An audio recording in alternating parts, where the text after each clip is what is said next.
Bapak, Ibu, saudara-saudari, adik-adik kaum muda yang terkasih, jumpa lagi dengan saya, Pastor Jack Buran SSCC dari Rumah Retret Batam Oasis Center. Kembali pada hari ini kita merenungkan firman Tuhan yang diambil dari Injil Matius bab 11 ayat 11 sampai 15. Pada suatu hari Yesus berkata kepada orang banyak, "Aku berkata kepadamu, sesungguhnya di antara mereka yang dilahirkan oleh perempuan tidak pernah tampil seorang yang lebih besar daripada Yohanes Pembaptis. Namun yang terkecil dalam kerajaan surga lebih besar daripadanya." Sejak tampilnya Yohanes Pembaptis hingga sekarang, kerajaan surga dirongrong dan orang yang merongrongnya mencoba menguasainya.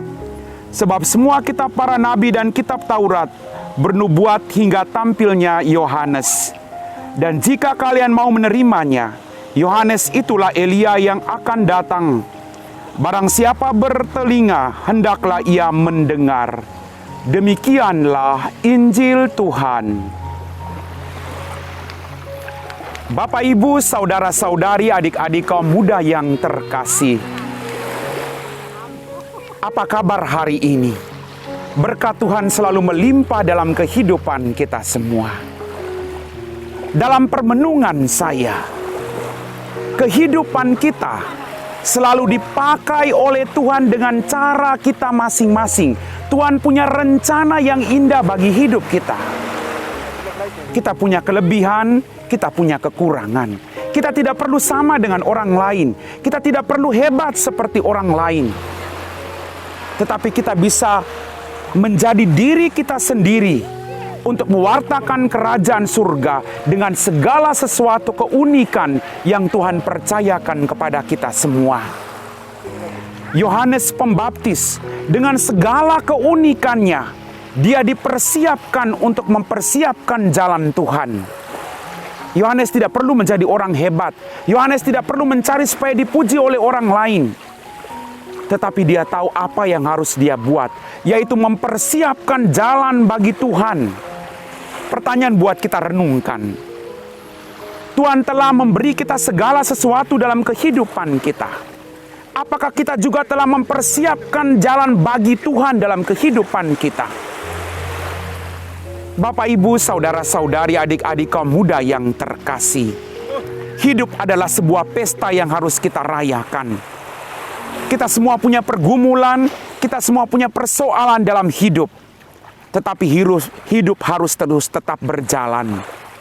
Maka kita dipanggil sekali lagi. Kita diutus oleh Tuhan untuk selalu bersuka cita.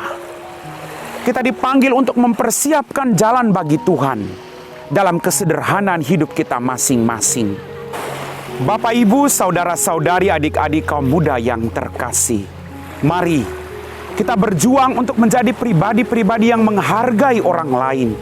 Kita berjuang untuk tidak mematikan semangat orang lain, tapi menumbuhkan kepercayaan agar mereka tetap menjadi sarana perpanjangan tangan Tuhan dalam kehidupan mereka semua. Sekali lagi, what is the happiness? Kebahagiaan itu bukan diukur dari seberapa gembiranya atau bahagianya dirimu, tapi seberapa bahagianya orang lain di sekitarmu karena kehadiran dirimu di tengah-tengah mereka. Kita belajar dari Yohanes Pembaptis. Kita berjuang untuk melakukan yang terbaik agar orang-orang mempunyai harapan bahwa Tuhan adalah Bapa yang maha baik, Bapa yang akan datang untuk membawa keselamatan bagi kita semua. Amin. Bapak, Ibu, saudara-saudari, adik-adik kaum muda yang terkasih, setelah kita meresapi firman Tuhan, mari kita siapkan hati kita untuk berdoa. Dalam nama Bapa dan Putra dan Roh Kudus. Amin. Ya Tuhan Allah Bapa kami dalam kerajaan surga, terima kasih atas setiap berkat yang kami terima dengan cuma-cuma. Bantulah kami Tuhan, agar kami selalu mempersiapkan diri kami dengan baik untuk menyambut kedatangan-Mu.